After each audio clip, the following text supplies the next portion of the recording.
नमस्कार दोस्तों, स्वागत है आप सभी का एक बार फिर से मिशन वंसियार में। दोस्तों अक्सर आपने सुना होगा कि मैं सिर्फ म्यूचुअल फंड की बात करता हूँ, मिशन वंसियार की बात करता हूँ, 1 करोड़ बनाने की बात करता हूँ। लेकिन आप में से बहुत से लोग कई बार ये सवाल करते हैं कि म्यूचुअल फंड की जगह अगर डायरेक्ट स्टॉक में इन्वेस्ट किया जाए, तो वहाँ पे ज़्यादा रिटर्न बन सकता है और 1 करोड़ बनाने का जो हमारा सपना है, वो काफ़ी कम समय में अचीव हो सकता है। कहाँ म्यूचुअल फंड में सालों में 15% मिलता है, इधर स्टॉक महीने-महीने में ही डबल हो जाते हैं। इस पर डिटेल में बात करने के लिए मेरे चैनल पर आज 2 गेस्ट बुलाए हैं जो स्टॉक में काफ़ी समय से इन्वेस्ट कर रहे हैं, काफ़ी अच्छे पैसे बनाए हैं और इनका मानना है कि म्यूचुअल फंड जिस तरह सही है उस तरह स्टॉक भी सही होते हैं। तो चलिए इस पर डिटेल में एक बार जल्दी चर्चा करते हैं। इस पॉडकास्ट में कोई क्वेश्चन आंसर नहीं होगा, एक छोटा-सा हम इस पर डिबेट करेंगे। आखिर एक आम निवेशक के लिए कौन-सा सही है? म्यूचुअल फंड सही है या डायरेक्ट स्टॉक सही है? नमस्कार सुनील जी, बहुत-बहुत स्वागत है मिशन वंसियार में और ये हैं हमारे दोस्त तुषार जी जिनसे एक बार आप पहले भी मिल चुके हैं। हमने एक पॉडकास्ट बनाया तो देखा होगा आपने स्टॉक पे म्यूचुअल फंड और आज भी हम इसी पे बात करने वाले हैं। सुनील जी का स्टॉक मार्केट में लगभग 40 ईयर का एक्सपीरियंस है और ये म्यूचुअल फंड में तो इन्वेस्ट करते ही हैं थोड़ा बहुत लेकिन इनका पूरा फोकस डायरेक्ट स्टॉक में है और इन सालों में काफ़ी सारे पैसे बनाए हैं और बहुत सारा मतलब कई तरह के एक्सपीरियंस है इस मार्केट को लेके। और ये हमारे भाई तुषार जिनको आप अच्छी तरह जानते हैं और ये भी डायरेक्ट स्टॉक में इन्वेस्ट करते हैं और एक MP registered mutual fund distributor भी हैं। म्यूचुअल फंड में भी इन्वेस्ट करते हैं लेकिन इनका मानना यही है कि म्यूचुअल फंड में रिटर्न थोड़ा-सा मतलब म्यूचुअल फंड उन लोगों के लिए जो मार्केट में ज़्यादा एक्टिव नहीं है और वहीं स्टॉक हमारे जैसे इनके जैसे लोगों के लिए है, मेरे जैसे लोगों के लिए नहीं है। तो सबसे पहले सुनील जी से शुरू करेंगे सर, 40 सालों का एक्सपीरियंस आपका क्या कहता है? म्यूचुअल फंड सही है या स्टॉक सही है? देखो सी पहले तो म्यूचुअल फंड का कोई सीन था ही नहीं। अच्छा, देखो म्यूचुअल फंड तो 2000 के बाद ही शुरू हुआ है। अच्छा, अच्छा, उससे पहले तो डायरेक्ट स्टॉक्स में ही लोग इन्वेस्टमेंट करते थे अच्छा, और बहुत अच्छा पैसा कमाते थे। सही है। कई बार तो क्या होता था जैसे रिंग में ट्रेडिंग होती थी, 9:55 पे रिंग शुरू होता था और 3:30 बजे खत्म हो जाता। रिंग से पहले भी लोग ट्रेड कर लेते थे अनऑफिशियली। मेरे साथ भी एक बार ऐसा हुआ, मैंने रिलायंस के बेबी शेयर आए थे, पीलू पीलू के नाम से जानते थे उनको। फिर REPL और RPPL। अच्छा, अच्छा, तो वो मैंने 68 रुपीज़ 50 पैसे में बाजार खुलने से पहले ही ब्रोकर को बेच दिए और अंदर बाजार में 85 रुपए का रेट खुला था। अच्छा, आपने कितने भी मतलब उस मैंने 88 रुपीज़ में बेच दिए। ऑफलाइन ट्रेडिंग होती थी, ऑफ पेपर ट्रेडिंग होती जी हाँ, इतना नुकसान। तो तुषार जी आप आपका क्या ख़्याल है इसमें स्टॉक वाइज़ म्यूचुअल फंड? क्या मैं देखो मेरा 8 साल से ज़्यादा का एक्सपीरियंस है स्टॉक मार्केट में। मैं सन 2016 के एंड मतलब 2017 की स्टार्टिंग से आप समझ लो कि मैं स्टॉक मार्केट के अंदर डायरेक्टली काम कर रहा हूँ। हालाँकि स्टार्टिंग मैंने म्यूचुअल फंड से करी थी और जब मेरी पहली सैलरी आई थी मतलब 15,000 रुपए की सैलरी थी, उसमें 6,000 रुपए मेरे एसआईपी में जाते थे और सिर्फ 1,000 मैं स्टॉक मार्केट में डालता था। वो इसलिए क्योंकि मुझे पता था कि स्टॉक मार्केट अच्छी चीज़ है। लेकिन उसको समझने के लिए मुझे टाइम देना था, तो मैं उस टाइम को वेस्ट नहीं करना चाहता था, तो 6,000 की जो मेरी एसआईपी जा रही थी, उससे मैं अपना पैसा इकट्ठा कर रहा था और साथ-साथ 1,000 रुपए जो मैं डाल रहा था ना, उससे अपनी नॉलेज ले रहा था।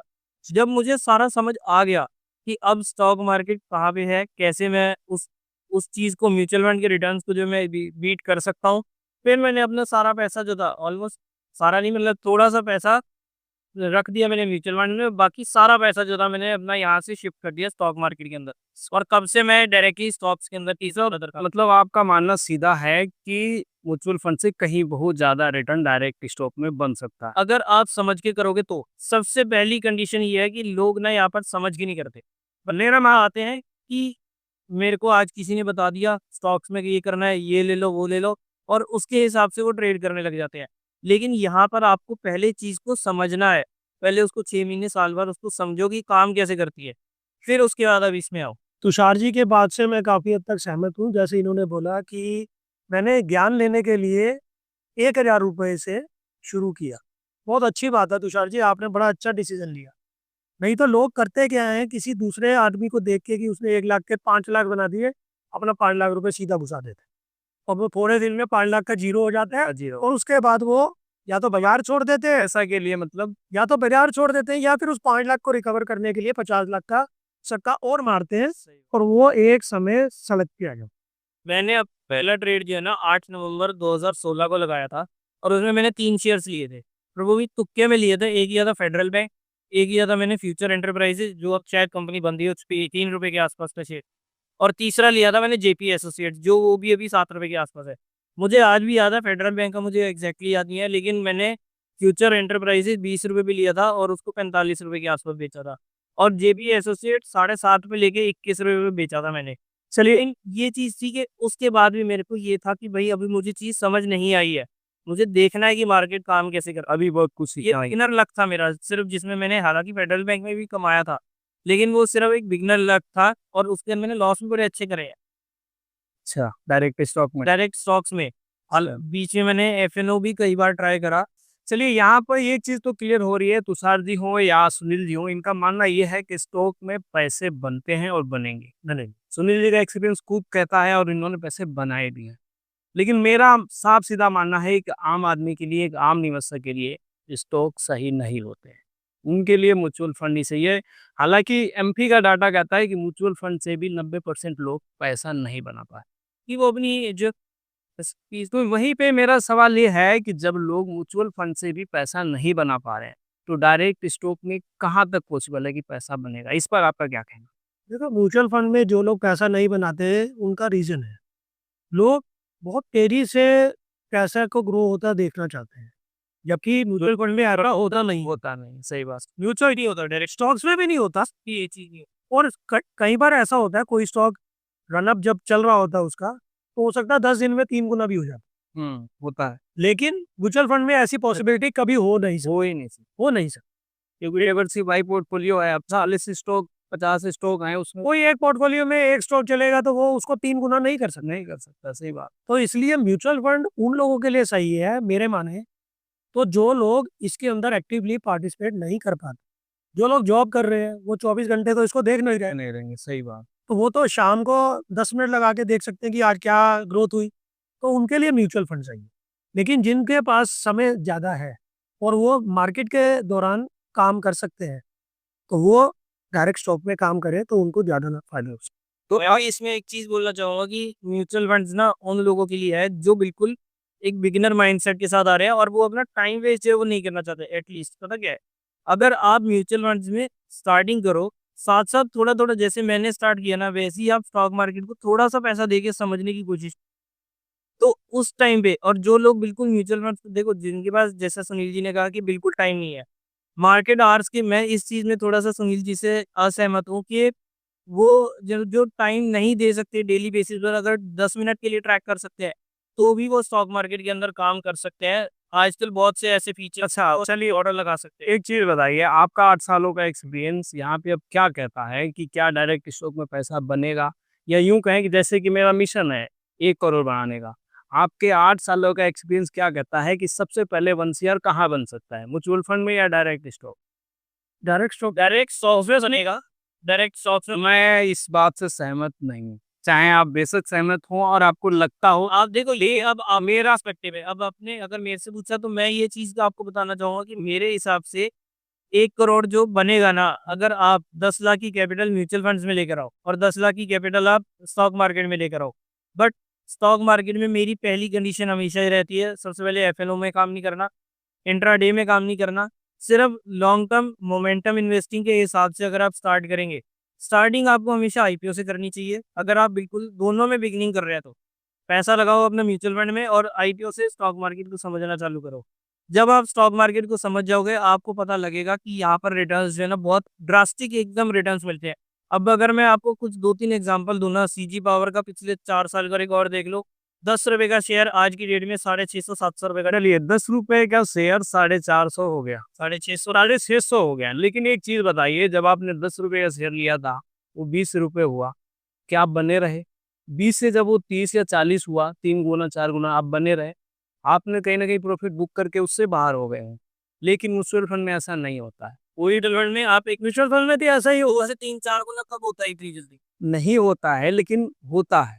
लेकिन स्टॉक में कोई गारंटी नहीं है कि होगा कि नहीं होगा। लेकिन म्यूचुअल फंड में होगा और अपने हिसाब से होगा। साल में 15% मिलेगा, 12% मिलेगा। इस बात की लगभग-लगभग चांसेस रहते हैं। लेकिन स्टॉक में तो कोई चांसेस नहीं है कि तो होगा ही होगा। ये चीज़ है ना, अगर आप नॉलेज लेकर थोड़ा-सा पढ़ाई करके थोड़ी-सी चीज़ों को समझ के काम करोगे, अच्छे स्टॉक सेलेक्ट करोगे, किसी के रिकमेंडेशंस पे जाओगे, तो अब मैं अगर कोई शेयर सिलेक्ट कर रहा हूँ तो मेरे पास उसकी रिसर्च होती है, मतलब मुझे पता है कि अगर मैंने आज एबीसी कंपनी का शेयर लिया है तो मेरा टारगेट है कि अगले 1.5 साल में 2 साल में वो डबल होगा।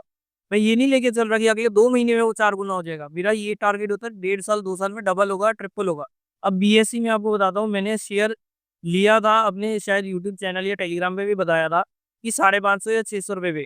मेरे को डेट याद है 3 जुलाई 2023 को मैंने वहाँ पर टेलीग्राम पर शेयर किया था कि 603 रुपये का शेयर था उस टाइम, कि यहाँ पर ये बाइंग लेवल है। अब मैंने उसमें ये चीज़ बताई कि आपको एंट्री कैसे करनी है। मैं कभी भी रिकमेंडेशन नहीं देता, उसके पीछे का लॉजिक भी बताता हूँ। रिकमेंडेशन तो हम दे ही नहीं सकते क्या, चलिए। लेकिन उसमें क्या था, मैंने उस चीज़ को 600 रुपये पर लिया और मैंने वो अपने ये जो लिया था ना, स्विंग ट्रेडिंग लिया था मैंने 15 से 20 दिनों के लिए।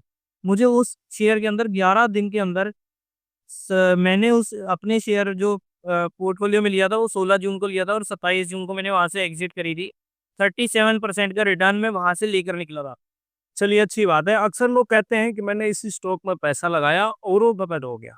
लेकिन देखा जाए तो लोग पैसा कितना लगाते हैं, 5,000, 10,000 मैक्सिमम कुछ। पूरा पैसा जिस तरह लोग म्यूचुअल फंड में फुल कैपेसिटी में इन्वेस्ट करते हैं, डायरेक्ट स्टॉक में इन्वेस्ट करने से डरते हैं। डायरेक्ट तो ये ऐसा ज़्यादा इन्वेस्ट होता नहीं है तो पैसा ज़्यादा बनता नहीं है। बेशक रिटर्न आपको 100% नहीं मिले पर बन गया। आप बिल्कुल सही कह रहे हैं। इसके अंदर अभी पीछे जो बातचीत चल रही थी कि शेयर डबल कैसे होता है। अगर आप कुछ ऐसे स्टॉक्स, मैं जिनके नाम ले रहा हूँ, इंडियन ऑयल कंपनीज के ऐसे 3 शेयर्स के मैं नाम लूँगा जो कि अगर वो ग्रोथ भी नहीं देंगे तब भी आपका पैसा डबल होगा। क्यों होगा? सही। क्योंकि उनके डिविडेंड इतने अच्छे आते हैं। अगर आप उनकी एनुअल यील्ड देखेंगे तो 10 से 12% यील्ड देते हैं वो। अगर शेयर 300 पे लिया और 300 ही रह जाएगा तब भी आपको 12% का सीएजीआर मिलेगी। लेकिन बाकी सब चीज़ें ठीक है। देखिए, म्यूचुअल फंड भी स्टॉक मार्केट में ही अपना स्टॉक, डायरेक्ट स्टॉक में ही पैसा लगाते हैं। लेकिन मेरा मानना ये है, आपको कुछ हज़ार, कुछ लाख कमाने हैं, स्टॉक खेलो, क्रिप्टो खेलो, ट्रेडिंग करो, चाहे जो मर्ज़ी करो। आपको वेल्थ बनाना है, कम से कम 1 करोड़ बनाना है, मुझे लगता है म्यूचुअल फंड ही सही है और वहीं से ये चीज़ें बन सकती है। आपका क्या मानना है? देखो, म्यूचुअल फंड में अगर आपको 1 करोड़ बनाना है तो आप कितना पैसा लगा के 1 करोड़ बनाना चाह रहे हो? और कितना टाइम होराइज़न क्या है? हाँ, पैसा और समय देना पड़ेगा। म्यूचुअल फंड का एक सीधा सिंपल रूल है, 15,000 महीना, 15% रिटर्न मिला और अगले 15 सालों में आपके पास 1 करोड़ बन जाएगा। बिल्कुल ठीक कह रहे हो। और 15% रिटर्न आपको भी पता है कि पॉसिबल है, बन जाता है। बिल्कुल। तो काफ़ी हद तक चांसेज़ है, कोई इतना समय अगर किसी के पास है तो वो एनसीआर बना सकता है। लेकिन इस स्टॉक में मुझे लगता है कि उसके अब अगर आपने 15,000 रुपये महीने की बात करी, यहाँ स्टॉक मार्केट में मैं ये नहीं कहता कि पूरा 15,000 लेकर आओ। आप 5,000 तो ला सकते हो। अगर 15,000 अगर आप महीने के नीचे में 10,000 वहाँ लगाओ, 5,000 यहाँ लगाओ। 5,000 इधर लगाओ, दोनों का कंपैरिजन आप ये अपना पर्सपेक्टिव छोड़ो। ये अगर कोई ट्राई कर रहा है और अंतर बिल्कुल रैशनल माइंड से कर रहा है ना, तो वो बस एक ही छोटा-सा काम करके देखिए, 10,000 म्यूचुअल फंड में लगाए और 5,000 स्टॉक मार्केट में लगाए। मेरा मानना तो ये है कि जिस पे आपका ज़्यादा फोकस है, सारा पैसा वहीं लगाया जाए। जिस चीज़ के आप एक्सपर्ट हो, चाहे स्टॉक हो, तो स्टॉक में सारा लगाओ। देखो, अगर आप अच्छा कर सकते हो तो एक्सपर्टाइज इसमें शेयर बाजार में किसी की चलती नहीं। की चलती नहीं। जो रहे इतने पढ़े लिखे वो लोग भी तो नुकसान ही करते हैं। नुकसान करते हैं। तो ये तो कुछ नहीं है। अब क्वांट म्यूचुअल फंड आया था, अभी उसमें आपने देखो कितना ड्रास्टिक हमारे को रिटर्न्स मिले हैं और उसके बाद उसके डाउनफॉल भी इसी टाइप से। ये तो होता ही है, कोई भी फंड एकदम से उछलता है तो फिर आप ये सारी चीज़ें तो यही शेयर में भी है। लेकिन बस ये है कि आपको निकलना और एंट्री करना आना चाहिए। अगर आप शेयर मार्केट में एंट्री और एग्जिट के पॉइंट समझ गए ना, तो मैं अब आप लोगों को अगर चार्ट्स के थ्रू भी दिखाऊंगा ना, तो आपको चार्ट्स में जैसे मैंने सीजी पावर में बताया, आपको कुछ नहीं करना, दिमाग भी नहीं लगाना। 10 रुपए की चीज़ आपको खुद अपने आप वो 650 में निकालेगी। आप इसमें एक काम और भी कर सकते हैं। आज की डेट में शेयर्स में भी सिप चलती है। अच्छा, आप शेयर्स में सिप लगाओ। शेयर में से अच्छे शेयर्स में शेयर्स में सिप किस शेयर पे लगाएं? जब बाजार में गिरावट होती है, देखो सिक के अच्छे स्टॉक भी 50% आ जाए। पीछे गिरावट में टाटा मोटर जैसे शेयर 60% गिर गया, इस तरह के बहुत सारे गिर गए। तो किस शेयर में एसआईपी करें और किस पे भरोसा करें? मैं कहता हूँ जिस समय आप सिप लगा रहे हो उसके बाद बाजार गिरेगा तो आपको ज्यादा फायदा होगा। अच्छा, बाजार वो 60% नीचे लगा था तो 60% से बाउंस बैक भी हुआ ना। तो जो आपकी नीचे की सीट थी, जो आज ज्यादा बाउंस हुआ, 400 रुपए में गया था वो, 1000 रुपए से ऊपर। और जब वो नीचे की जो आपकी सिप थी वो तो ऑलमोस्ट डबल हो गई ना। चलिए बात ठीक है, लेकिन जब बाजार में गिरावट होती है तो वहाँ पे एक म्यूचुअल फंड इन्वेस्टर अपनी एसआईपी कंटिन्यू करता है और कुछ लमसम में इन्वेस्ट करता है। लेकिन वहीं जो लोग डायरेक्ट स्टॉक में इन्वेस्ट करते हैं, उनकी हिम्मत नहीं होती है। जब माहौल खराब हो जाता है, उनके खुद का पोर्टफोलियो 20-30%, 40% माइनस में आ जाता है, तो बहुत ही रेयर लोग होते हैं जो और वहाँ पे एवरेजिंग करते हैं और पैसे लगाते हैं। तो फिर हालाँकि डायरेक्ट देखो उन्हें करना वहाँ से तो बाहर भी हो जाता नहीं, मैंने जो अभी आपको पिछले 5 मिनट पहले बोला कि उन शेयर्स में आप इन्वेस्टमेंट कीजिए जिनकी एनुअल यील्ड है, जो कि डिविडेंड पेइंग कंपनीज़ है। अगर वो रेट नीचे गिरेगा तो उनकी डिविडेंड यील्ड बढ़ जाएगी। अगर आज ₹310 पे बीपीसीएल चल रहा है, वो 210 आ जाएगा तो उसकी जो डिविडेंड यील्ड 10% है, वो 16% हो जाएगी। वो शायद आपको 5 साल में डबल से ज़्यादा बना के दे देगा। और डिविडेंड के तो लो ये कहने का मतलब यही है कि थोड़ा एक्सपर्टीज होनी चाहिए। भी स्टॉक में हाथ डालना है, नहीं तो भैया म्यूचुअल फंड सही है। एक्सपर्टीज वाली बात तो ठीक है, लेकिन ये है कि कोई भी माँ के पेट से सीख के नहीं आता। ठीक है, हर कोई जब भी कोई एक्सपीरियंस करता है ना, उसके बाद ही उस चीज़ को सीखता है। तो मेरा 8 साल का एक्सपीरियंस तो यही चीज़ कहती है कि आपको स्टॉक मार्केट में भी एक्सपोज़र ज़रूर रखना चाहिए। और जब आप थोड़ा-सा गलतियाँ करोगे नहीं, तब तक आप सीखोगे कैसे? मैंने एफ-एन-ओ में गलती करी, मेरे को पता लग गया कि भई वो मेरे बस की नहीं है। मैं मोमेंटम में बहुत अच्छा हूँ। मुझे पता है कि मैं जो स्टॉक ढूँढ रहा हूँ या उसमें से अगर मेरी एक्यूरेसी इस टाइम 90% के आस-पास है, मैं बहुत ज़्यादा नहीं कहता, लेकिन ये है कि जो मैं स्टॉक लॉन्ग टर्म के लिए सर्च कर रहा हूँ ना, तो मुझे पता है कि वो कैसा जाएगा। उससे ज़्यादा चला जाए तो बात अलग है। मैं आपको बीएससी का एग्ज़ाम्पल दे रहा था, मैंने उसमें टारगेट रखा था 1200 का, लेकिन वो वहाँ से आज की डेट में अगर आप देखोगे तो ₹2900 के आस-पास 3000 का रेट है, वो भी आफ्टर स्प्लिट, जहाँ पर वो एक 1:3 दिया। अगर उनको कैलकुलेट करो तो 9000 रुपए में शेयर है और मुझे नहीं पता था, मैंने तो 1200 का टारगेट लिया था। तो जब तक वो गाड़ी चल रही है, हमारे को चल रही है, इसे उतरने की ज़रूरत नहीं। ठीक है, रिटर्न ठीक है, कितना मिला, कितना नहीं मिला, बात यहाँ वेल्थ बनाने की हो रही है। आपसे मैं लगभग 1 साल पहले मिला था, जब आपका पोर्टफोलियो 10 लाख के आसपास था। पीछे 6-7 महीने बढ़िया गिरावट हुई, आप सबने भी देखा। अभी आपने बताया जैसे वीडियो रिकॉर्डिंग से पहले कि आपका करंट पोर्टफोलियो स्टॉक वाला 6 लाख का है। उस समय मेरा पोर्टफोलियो लगभग 12-13 का था और इस समय 16 का है। तो यहाँ पे एक लाइव एग्जांपल ये है कि डायरेक्ट स्टॉक में इन्वेस्ट करने वाले लोगों का पोर्टफोलियो गिरावट में काफ़ी तेज़ी से डाउन मतलब नीचे जा सकता है।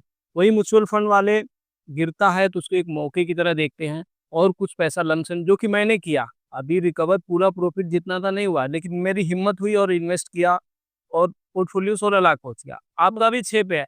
आपका भी टारगेट आपने उस समय बताया था आपका लगभग 5 साल में 1 सीआर का टारगेट है। 1 साल में पोर्टफोलियो इतना नीचे आ गया, तो आपको कैसे लगता है कि म्यूचुअल फंड वाला तो सही जा रहा है, अपने जो भी मंजिल है 1 सीआर का है, आपका तो थोड़ा नीचे आ गया।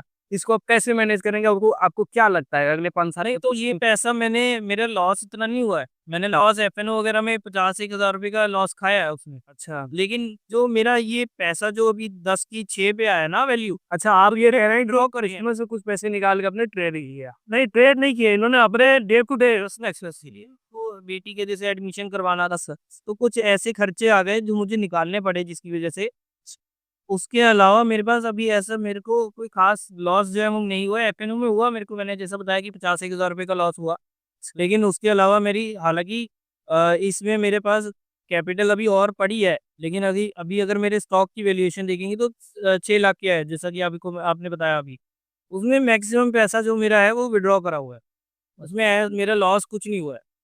चलिए बढ़िया है, लेकिन एक चीज़ है कि एक म्यूचुअल फंड इन्वेस्टर इन छोटे-मोटे खर्चों के लिए अपने पैसे विथड्रॉल नहीं करता। करते हैं, मेरे कुछ कुछ क्लाइंट्स करते हैं तो गलती है, नहीं करना गलती चाहिए। है, देखो वो तो मेरी भी गलती है कि मैंने स्टॉक में पैसा विथड्रॉ करा, मेरे को जो पैसा मैंने यहाँ पे लॉन्ग टर्म के लिए लगाया था। आपने मार्केट का सेंटीमेंट खराब हुआ, तभी क्यों करा? मार्केट जब लाइट है वहीं पे तब आपको बुक करना चाहिए। मैंने मार्केट के सेंटीमेंट के हिसाब से नहीं चला, मुझे तो अपने पर्सनल इसकी रिक्वायरमेंट पड़ी, सडनली रिक्वायरमेंट थी। अब मैं आपको बताऊँ, मेरे पास म्यूचुअल फंड के ऐसे क्लाइंट्स भी हैं जिन्होंने अपनी होम की ईएमआई पे करनी है ना, तो उसके लिए भी उन्होंने यहाँ से विथड्रॉल मारा है। अभी कल ही मेरी उनसे बात हुई थी, मैं कहीं से कुछ लोग होते हैं जो बिना प्लानिंग के करते हैं और म्यूचुअल फंड पे भी लोग विड्रॉल करते हैं। अभी एसआईपी स्टॉक रेशियो जब गिरावट हुई तो काफ़ी बढ़ गया था, तो वहाँ पे भी लोग करते हैं। कोई बात नहीं, वो उल्टे टाइम पे जब वो मार्केट ऊपर जाएगी ना, वो सब वापस आएँगे। जब उनको लगेगा ना कि ये अपॉर्च्युनिटी हमने मिस कर दिया। अब मेरे पास ऐसे-ऐसे लोग भी हैं, जिन्होंने 4-4 महीने से केवाईसी वगैरह सब डन कर रखी है, 10,000 रुपए की एसआईपी भी कर रहा है स्विच, बट इन्वेस्टमेंट स्टार्ट नहीं किया। कहते हैं अभी ऑफ सीजन है, ये चीज़ें हैं, तो वो लोग ऐसे लोग कर रहे रहते हैं। और कई लोग ऐसे हैं जो बिना मतलब मौका देख के सीधा चौका मारते हैं। उन्होंने 50,000 रुपये की एसआईपी करी, 2-2 लाख के लमसम करे, तो वो चीज़ अलग है। वो हर क्योंकि जैसा हम कहते हैं कि हर बंदा अलग है, हर बंदे का माइंडसेट अलग है। अब आपका माइंडसेट म्यूचुअल फंड से नहीं हट रहा है। और हमारा स्टॉक से भी हट रहा है। नहीं, मैं न्यूट्रल हूँ। देखो स्टॉक मार्केट भी अच्छी है, म्यूचुअल फंड्स भी अच्छे हैं। मैं इस चीज़ के लिए दोनों को किसी की बुराई नहीं कर रहा, लेकिन मैं कहता हूँ कि जितना रिटर्न आपको स्टॉक मार्केट में बनेगा ना, स्टॉक्स स्टॉक्स के अंदर बनेगा ना, डायरेक्टली स्टॉक मार्केट में काम करके बनेगा, वो म्यूचुअल फंड्स में नहीं बन सकता। चलिए बढ़िया है, मतलब आप लोगों का मानना यही है कि रिटर्न अगर बढ़िया चाहिए तो आपको डायरेक्ट स्टॉक में इन्वेस्ट करना चाहिए। अगर नॉलेज है, थोड़ा-सा टाइम दे सकते हो मार्केट को। अब मैं क्या करता हूँ, मैं अपना अगर बताऊँ, फिर मैं सुनील जी से भी एक बार पूछना चाहूँगा कि उनकी स्टॉक सिलेक्ट करने की या वो कितना टाइम जो है मार्केट को देते हैं। पहले मैं अपना बता देता हूँ कि मैं मार्केट को सिर्फ सैटरडे, संडे के हार्डली 15 से 20 मिनट या ज़्यादा से ज़्यादा आधा घंटा देता हूँ, जहाँ पर मैं अपने पोर्टफोलियो को एनालाइज़ करता हूँ और कोई नया शेयर जो मुझे डालना होता है, उसके बारे में देखता हूँ और उसके बाद में उसका एक जीटीडी फीचर आता है, जो भी आपका ब्रोकर जो है आप लोगों को प्रोवाइड कर देता है। वहाँ पे लाके लगाकर मैं ऑर्डर जो है, अभी भी देखोगे, मैं आपको स्क्रीनशॉट डाल दूँगा कि मैं आपको दिखा दूँगा कि यहाँ पे मेरे 4 जीटीडी ऑर्डर्स लगे हुए हैं। उसमें वो ऑर्डर 1 साल तक वैलिड होता है। अब आपने वो ऑर्डर लगाकर छोड़ दिया, जब आपका मनपसंद रेट आएगा, तो वो उसके बाद मिल जाए और अगर नहीं मिल रहा तो भाड़ में जाए, उसमें क्या है? अब आप एक सुनील जी बताएँ कि आप कैसे हाँ, आप बताइए आप कैसे कोई स्टॉक को पिक करते हैं कि ये देखो मैं ये मेरा ताल्लुक है, मैं इंट्राडे पे भी काम करता हूँ अच्छा, और डिलीवरी बेस भी काम करता अच्छा, अच्छा। हूँ। इंट्राडे में अगर मेरे को कोई स्टॉक 2 या 3% का रिटर्न दे देता है, तो मैं उससे एग्ज़िट कर लेता हूँ। और डिलीवरी में उन्हीं शेयर्स की लेता हूँ जो कि मेरे करंट परचेज़ प्राइस से नीचे चला जाता है। अच्छा। मैं उस समय लॉस नहीं बुक करता हूँ, लेकिन अगले 10-12 दिन में वो मेरे को प्रॉफ़िट भी देता है और मेरा जो लॉस है वो भी रिकवर करके आता है। लेकिन उस केस में अगर एक चीज़ बताओ कि अगर वो शेयर जो है और नीचे चला गया, तो हम उसको एवरेट करते हैं अगर अच्छा शेयर होगा। ये कैसे पता अच्छा शेयर है? अच्छा शेयर की परिभाषा मैंने दी, जो डिविडेंड स्टॉक्स हैं वो हमेशा अच्छे होते अब अच्छा, मेरा मेरा अब इस चीज़ पे एक कॉन्ट्रडिक्शन आपसे ये है, क्योंकि हम दोनों स्टॉक मार्केट में काम करते हैं। लेकिन टाटा मोटर्स अगर आप 2020 की रैली में देखेंगे, मतलब 2020 के टाइम पे देखेंगे, तो वो एक टाइम पे ₹400 का शेयर था। वो वहाँ से गिरता-गिरता हैं। मैं आपको करेक्ट करना चाहूँगा कि अगर टाटा मोटर की बात कर रहे हैं, तो टाटा मोटर आज से 5 साल पहले सिर्फ ₹70 आ गया था। सेक लोगों ने क्या कहना शुरू किया कि टाटा की गाड़ियाँ बिकनी बंद हो गई। तो क्या इन 7 सालों में टाटा की गाड़ियाँ ज़्यादा बिकने लग गई? नहीं। टाटा ने जो कॉन्सेप्ट ईवी का कॉन्सेप्ट लेके आया, उसकी वजह से रन अप हुआ है। मैं उस चीज़ पे बात नहीं कर रहा हूँ, मैं कह रहा हूँ, आप कह रहे हो ना कि उसको गिरे हुए शेयर को एवरेजिंग करते हैं। हाँ। अब मैं इससे आपसे इस चीज़ में कॉन्ट्राडिक्ट करता हूँ कि मैं गिरे हुए शेयर में कभी भी एवरेजिंग नहीं करता। देखो ऐसे 2 लोग होते हैं। नहीं, मैं मेरा एक चीज़ पहले ये बताओ कि आपने जैसे 400 पे मान लो टाटा मोटर लिया, ठीक है? वो गिरते-गिरते 300 पे आ गया। आपने बोला कि चलो एक बार एवरेजिंग कर लेते हैं। हाँ, हाँ। वो फिर गिरते हुए 250 पे आ गया, 200 पे आ गया। आप कब तक किस लेवल तक उसको एवरेजिंग कर मैं इसका एक बहुत बढ़िया आपको तरीका बताता हूँ जिसमें आपको कभी लॉस नहीं होगा, ना ही मेरे को हुआ। मेरा काम करने का सिस्टम क्या है कि कोई चीज़ मैंने ₹100 की ली, जब वो 5% करेक्ट होगी, तो मैं उसका 10% और लूँगा। अच्छा, फिर वो 10% 5% करेक्ट होगी 10% और लूँगा। धीरे-धीरे मैं इस तरह लेता रहता हूँ और जो मैंने ₹95 में लिया था, 5% की करेक्शन में, अगर वो ₹100 हो जाता है तो मैं उसको बेच ही देता हूँ। और दोबारा वो आएगा तो मैं उसको लूँगा। इसको चलो एक टाटा मोटर का केस हो गया अभी। टाटा मोटर नहीं ये सब नहीं, मैं एक एग्ज़ाम्पल बता रहा हूँ। जैसे अब इसमें अगर आप वोडाफ़ोन आइडिया या येस, इन शेयरों में मैं काम नहीं करता, ये सट्टे के शेयर है। वही चीज़ कह रहा हूँ मैं, इसमें स्टॉक सिलेक्शन का क्या स्टॉक सिलेक्शन का मेरा तरीका यही है कि जैसे मैं बार-बार बोल रहा हूँ कि डिविडेंड के स्टॉक्स लेता हूँ मैं, क्योंकि डिविडेंड ग्रीन वेल्थ है। मतलब खैर वो डिविडेंड के उधर दे रहा है, प्रॉफिट में है वो प्रॉफिट बना रहा है ना वो, और कंसिस्टेंसी कंसिस्टेंटली दे रहा है। जब ही डिविडेंड भी दे पा। और इन शेयरों में हर 5 साल में बोनस भी आते रहते हैं। अच्छा, अगर आप बीपीसीएल की बात करो, लास्ट ईयर ₹58 एक साल में डिविडेंड दिया है। अच्छा, इससे रिलेटेड एक और मेरा सवाल है, जैसे लोग म्यूचुअल फंड से रेगुलर इनकम की बात करते हैं, एसडब्ल्यूपी की बात करते हैं, तो डिविडेंड क्या एक रेगुलर इनकम का जरिया बन सकता है अगर आज से स्टॉक पिक कर लिया जाए और बिल्कुल बनता है। स्टॉक कब अगर आप पीएसयू के स्टॉक्स ले लें, तो ऐसे सारे स्टॉक्स अगर आप क्लब कर लें, ऐसे बहुत सारे स्टॉक्स हैं जो हर महीने डिविडेंड देते हैं। डिविडेंड सीधे हमारे अकाउंट में आप सीधा आपके जो डिविडेंड जो आपका डीमैट अकाउंट से बैंक लिंक है उसके उसमें आप सीधा आ जाए। मतलब ये मैं फिर भी वाले शेयर्स पे सिर्फ कहते हैं डिविडेंड वाले शेयर्स में ग्रोथ कम हो। ग्रोथ होती नहीं है। ऐसा नहीं है, ऐसा नहीं है। मैं बताता हूँ, मैं इसमें सहमत नहीं हूँ आपसे। अगर आप 3 महीने पहले बीपीसीएल के बाद, मैं बार-बार बीपीसीएल क्यों बोल रहा हूँ? क्योंकि मैं उसमें काम कर जिसने ये रिकमेंडेशन नहीं है, ये मेरा अपना एक्सपीरियंस बता रहा हूँ। बीपीसीएल ₹225 था आज से 3 महीने पहले। आज 325 है, जिसके अंदर में ₹22 डिविडेंड भी दे चुका है। अच्छा, तो अगर आप उसको लगाओ तो 10% डिविडेंड आ गया रिटर्न और 50% की ग्रोथ भी आ गई। सही बात। लेकिन ये तो हाल फिलहाल की बात है ना। लोग कंपनी थोड़ा-सा स्टेबल कंपनी होती है, बड़ी होती है। बीपीसीएल, आईओसी, एचपीसीएल ये कंपनियाँ ऐसी है जो कभी खत्म नहीं। फिर आज ईवी भी आ जाएगा, उसके बाद भी पेट्रोल बिकेगा। ऐसा नहीं है कि पेट्रोल खत्म हो जाएगा। चलिए अभी डिबेट पूरा डायरेक्ट स्टॉक पे हो गया दोस्तों, म्यूचुअल फंड कहीं पीछे ही छूट गया है। लेकिन मेरा मानना ये है, अभी भी मानना ये है, कुछ हजार कुछ लाख कमाने हैं तो डायरेक्ट स्टॉक में इन्वेस्ट करो, करोड़पति बनना है तो म्यूचुअल फंड में इन्वेस्ट करो। वापस आते हैं म्यूचुअल फंड में। मेरा मानना यह है कि जब कोई म्यूचुअल फंड में इन्वेस्ट करता है, उसका पैसा एक मतलब वेल फंड मैनेजर एक मैनेज करता है और उसका पैसा अच्छे से डाइवर्सिफाई हो जाता है। किसी भी म्यूचुअल फंड में अगर इन्वेस्ट करता है तो कम से कम 60-70 कंपनी में उसका पैसा जाता है और रिस्क बहुत कम हो जाता है। इसका नुकसान ये भी है कि साल में उसको 15% पे ही संतोष करना पड़ता है। जैसे आप लोगों ने बताया कि स्टॉक महीने में ही डबल भी हो जाते हैं। लेकिन सवाल वही है कि एक जो नया लोग है और जो उनका मार्केट के बारे में बहुत कुछ पता नहीं है, उनको स्टार्ट कहाँ से करना चाहिए? म्यूचुअल फंड से या स्टॉक से? दोनों से। दोनों से। मैं कहना चाहूँगा इसमें दोनों से। मतलब और दोनों लोग सहमत हो कि आप कुछ पैसा स्टॉक में लगाना चाहिए और कुछ म्यूचुअल फंड। स्टोर्स में नहीं, में आईपीओ। आईपीओ से। मेरा भी यही मानना है कि आईपीओ से स्टार्टिंग करो। जब आपके वो शेर के मुंह को खून लगेगा ना, अच्छा, फिर उसके बाद वो बंदा उस चीज को समझने की कोशिश करता है कि भाई मुझे इतना ज्यादा। जैसे अगर आईपीओ की बात करें तो टाटा टेक का पीछे आईपीओ आया था। वो 500 रुपए का आईपीओ आया था और जिस दिन उसकी लिस्टिंग हुई थी वो 1200 पे लिस्ट हुआ था। लेकिन अक्सर देखा जाता है जो अच्छे प्राइस पे लिस्ट होता है आईपीओ, अक्सर लोगों को मिलता नहीं है। इसकी से क्या? अब देखो, मैं यहाँ पर आपको एक चीज और बताता हूँ। अगर आपको ज्ञान हो तो ₹2200 के ऊपर में पेटीएम का एक आईपीओ आया आया था, हाँ, और वो ₹2200 का शेयर ₹280 में।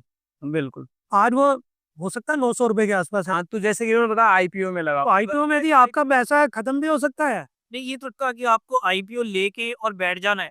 आपको लेना है आईपीओ। मैं अपना प्रॉफिट लॉस भी सेट करना पड़ा। आपने की बात छेड़ी है तो मैं बता देता हूँ। मेरे पास मेरे जब वो पेटीएम का आईपीओ आया था वो नहीं, वो 2150 रुपए का आईपीओ था, ये एग्जैक्ट। और मैंने उस टाइम सबको, जितने भी मेरे पास जो स्टॉक मार्केट में म्यूचुअल फंड में जो भी मेरे मेरे क्लाइंट्स हैं ना, मैंने उन सबको बोला था कि पेटीएम के आईपीओ में मत लगाना, किसी भी हालत में मत लगाना। लेकिन कई लोगों ने मेरे ये आपको कैसे पहले पता चल गया कि इसकी अच्छी लिस्टिंग नहीं होने? देखो ये एनालिसिस होती है, ये होती है ना। आप मतलब मार्केट से पहले कुछ पढ़ाई आपको करनी पड़ती है। अच्छा, तो मैंने उस टाइम पे सबको मना किया था और कई लोगों ने, मेरा एक भाई का फ्रेंड है, उसने ये आईपीओ में अप्लाई कर दिया था उसको और मुझे पता था कि जिसने अप्लाई किया उसको मिलेगा। उसका तो डेढ़ क्योंकि सेम साइज बहुत बड़ा हुआ था। था। hyundai की आईपीओ में भी मैंने मना किया था। बट पेटीएम में क्या हुआ, जैसे वो 1950 पर लिस्टिंग हुई, 2150 का आईपीओ 1950 पे लिस्ट हुआ था। और मैंने उस टाइम उसको ये चीज़ बोली थी, मैंने कहा जिस रेट में मिल रहा है वहाँ पे लेके निकल जा, क्योंकि उसके बाद तेरे को हो सकता है ज़िंदगी में ये रेट देखने को ना मिले।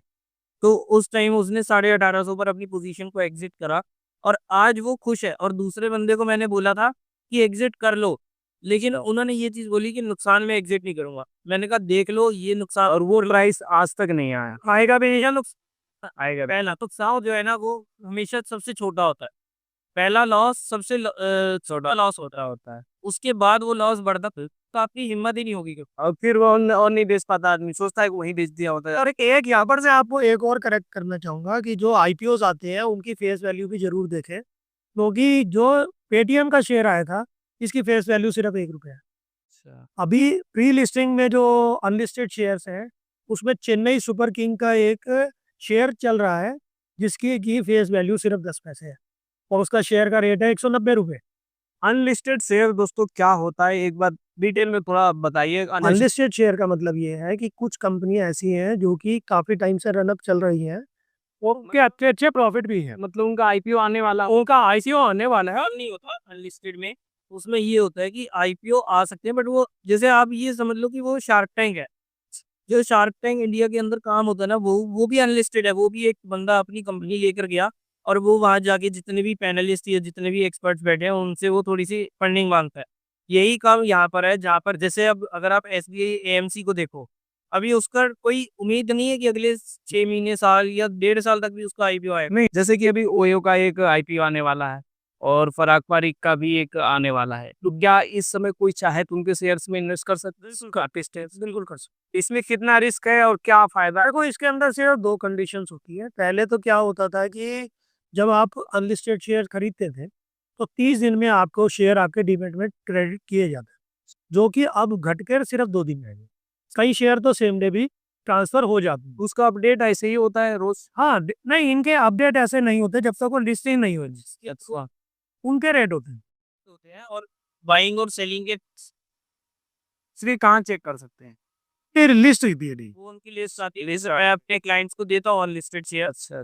तो उसमें ये है कि आपको रोज के रेट जो है वो पता चले। और उसके अंदर सबसे बड़ा जो लोचा है वो लिस्टिंग के बाद 6 महीने तक आप उन शेयर दे नहीं। लॉक इन रहता है। लॉक इन पीरियड होता है, तब कुल मिला के नॉर्मल आईपीओ से ज्यादा रिस्क है क्या? फायदा भी हो सकता है। फायदा भी हो सकता है, लॉस लॉस ही हो सकता है। इसी का मैंने बेचा रहा 1650 रुपए के अराउंड था एक ही से, मतलब उसका अच्छा, NSE का भी आईपीओ? एनएससी का आईपीओ की बात चल रही है। हो सकता है 6 महीने साल भर में ये आपको आईपीओ देखने को मिल जाए। बट एक टाइम पहले, आज से 2 महीने पहले, अप्रैल के आसपास इसका रेट जो था वो 1600 रुपए के आसपास था, 16 साढ़े 16 रुपए। आज की डेट में उसका प्राइस जो है वो 2400 रुपए का चल रहा है। तो अगर कोई अनलिस्टेड में लेके और अनलिस्टेड में ही बेच देता है तो वहाँ पे अच्छा प्रॉफिट लेके जा सकता है। लेकिन अगर यही चीज वो बंदा वेट कर लेगा लिस्टिंग होने का, तो फिर उसके बाद उसको 6 महीने और वेट करना पड़ेगा। का क्या हो सकता है, लॉस में भी आ जाए। हाँ बस। इसके मैनिपुलेट करना ज्यादा आसान है, ज्यादा इजी है अनलिस्टेड शेयर को मैनिपुलेट करना। लिस्टिंग इनमें ही मार्केट के हाँ, कैपिटल हाँ। ट्रैक करना मुश्किल है। इनके एक्चुअल प्राइसेस क्या है वो थोड़ा सा अलग अलग होती है। इनको मैनिपुलेट करना इतना आसान नहीं है। शायद इतने कंट्रोल्ड ही होते हैं, इसी से ही कंट्रोल होते हैं। तो दोस्तों एक नई चीज पता चली है, अनलिस्टेड शेयर में भी आप पैसे लगा सकते हैं। अगर इन पे पैसे लगाना हो तो किस ब्रोकर के थ्रू और कैसे? बहुत सारे ब्रोकर हैं जो कि अनलिस्टेड शेयर करते हैं, लेकिन इनका एक ना बंच होता है। अच्छा। अगर आपको ओयो का शेयर खरीदना है तो आपको 1 लाख रुपए से कम का ओयो के शेयर नहीं मिलेंगे। अच्छा, कब लोड सैम हो गए इनमें? हाँ, वो आपको इन्वेस्टमेंट जो है वो करवा देंगे। अब प्राइसेस जो है हर, अब ए बी एक ए कंपनी है वो आपको अलग प्राइस कोट करेगी। सेम ओयो के शेयर की बात करें तो कोई ओयो का रेट जो है आपको 51 रुपये देगा। कुछ ऑनलाइन प्लेटफॉर्म से जो आपको 50 रुपये, 51 रुपये, 52 रुपये भी देंगे। और कई अगर आप ब्रोकर से बात कर लेंगे, मतलब आप अपने फाइनेंशियल एडवाइजर से बात कर लेंगे, तो वो हो सकता है वही चीज़ आपको 47-48 में भी दिलवा दे। तो हर ये देखो, अलग अलग ब्रोकर के पास अलग अलग रेट। चीज़ वही है, लेकिन ये वो है जिसका जहाँ दाव लग जाए।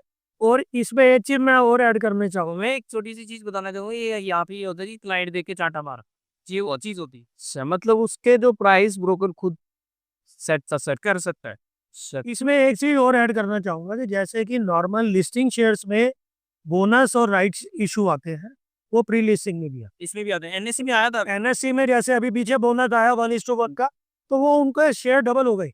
1:5 का है। हाँ, जो भी आया 1:2 या 1:5 का, तो उनके शेयर बढ़ गए। तो दोस्तों मिला अभी इस पे 28 रुपए का डिविडेंड। तो दोस्तों ये जो दोनों एक्सपर्ट है ना, बात म्यूचुअल फंड से शुरू होती है और स्टॉक पे जाती है और स्टॉक पे ही बात होती है। म्यूचुअल फंड कहीं मतलब पीछे ही छूट जाता है। अगेन मैं म्यूचुअल फंड में आना चाहूंगा।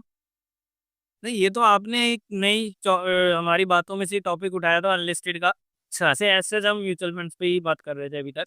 तो अगर आप डायरेक्ट स्टॉक में इन्वेस्ट नहीं करते या स्टॉक का कोई नॉलेज नहीं है, तो ये बातें आपके सर से ऊपर जा रही होगी, अनलिस्टेड क्या है और ये सारी चीजें। ये जो दोनों गेस्ट हैं इनका पूरा रुझान, झुकाव, लगाव जो भी कहें डाइट पे है, स्टॉक्स पे है, म्यूचुअल फंड पे कम है। लेकिन मेरा झुकाव नहीं, मेरा बिलीव पूरा म्यूचुअल फंड पे है।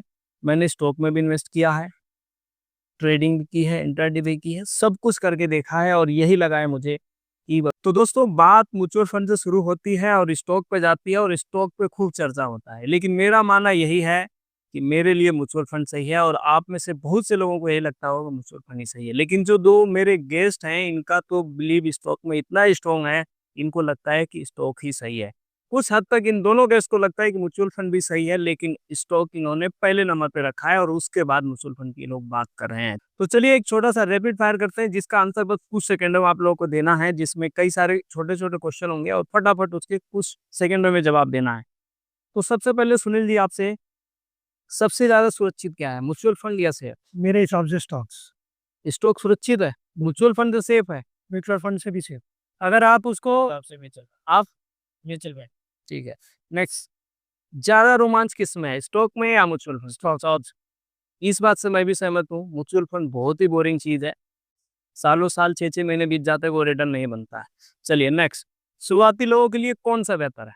आईपीओ, आईपीओ, यानी कि आईपीओ एंड एनएफ। यानी आईपीओ से एंट्री करनी चाहिए। अगर शेयर में जाते हैं तो आईपीओ, और अगर म्यूचुअल फंड में जाते हैं तो एनएफ। अच्छा, मेरे हिसाब से स्टार्टिंग जो है वो म्यूचुअल फंड से करनी चाहिए, और साथ में आईपीओ के लिए अलग से एक फंड रखना चाहिए। बाकी डायरेक्टली स्टॉक्स में इन्वेस्ट नहीं करना चाहिए। किस में ज्यादा कंट्रोल रहता है अपने हाथों में? स्टॉक मार्केट, स्टॉक में, राइट। तेज रिटर्न किस में मिल सकता है? Stock market.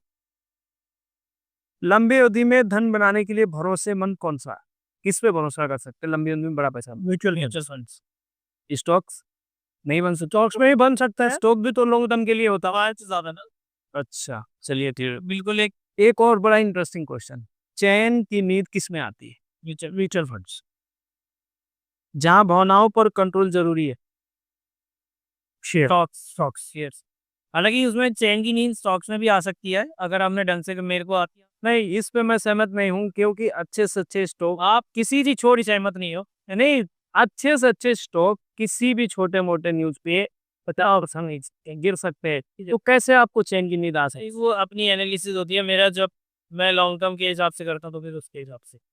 न्यू इन्वेस्टर के नजरिए से अगर आपको 10,000 मिले तो कहाँ लगाओ?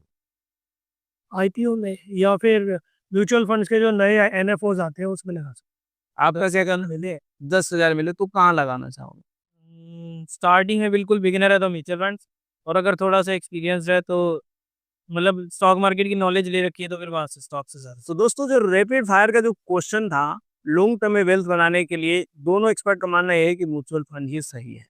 अंत में हम इसी पे पहुंचते हैं कि कहीं ना कहीं म्यूचुअल फंड सही है। बेशक अंदर ही अंदर ये लोग भी मानने को तैयार हैं कि म्यूचुअल फंड सही है, स्टॉक सही है, लेकिन सबके लिए सही नहीं है, सबके लिए सही नहीं है। वो तो बिल्कुल ठीक है, म्यूचुअल फंड्स हर बंदा कर सकता है, स्टॉक मार्केट हर बंदा नहीं कर सकता। हर बंदे के लिए जो है वो म्यूचुअल फंड्स बने हैं, लेकिन स्टॉक मार्केट हर के म्यूचुअल फंड है cup of T for everyone. तो दोस्तों, अब आपको कमेंट करके ये बताना है कि इस जो डिबेट हुआ है स्टॉक व म्यूचुअल फंड में, आपको क्या लगता है, क्या सही है? कमेंट करके आप जरूर बताना। जो हम दोनों का पर्सपेक्टिव है, इन लोगों का स्टॉक डायरेक्ट है, मेरा म्यूचुअल फंड है, लेकिन इस बीच में आपको क्या लगता है, क्या सही है? आप अपना व्यू कमेंट बॉक्स में जरूर रखना और बताना कि आप किस बात से इस पॉडकास्ट से क्या निष्कर्ष निकल के आता है, क्या स्टॉक सही है या क्या म्यूचुअल फंड सही है। तो धन्यवाद दोस्तों, बहुत बहुत धन्यवाद आपका, सुनील जी और तुषार जी। फिर से मिलेंगे, फिर से बैठेंगे और फिर से ऐसी ही चर्चा होगी स्टॉक और म्यूचुअल फंड। देखते हैं अगले साल किसका पोर्टफोलियो कहाँ पहुंचता है और कौन पहुंचता है पहले मिशन 1 से।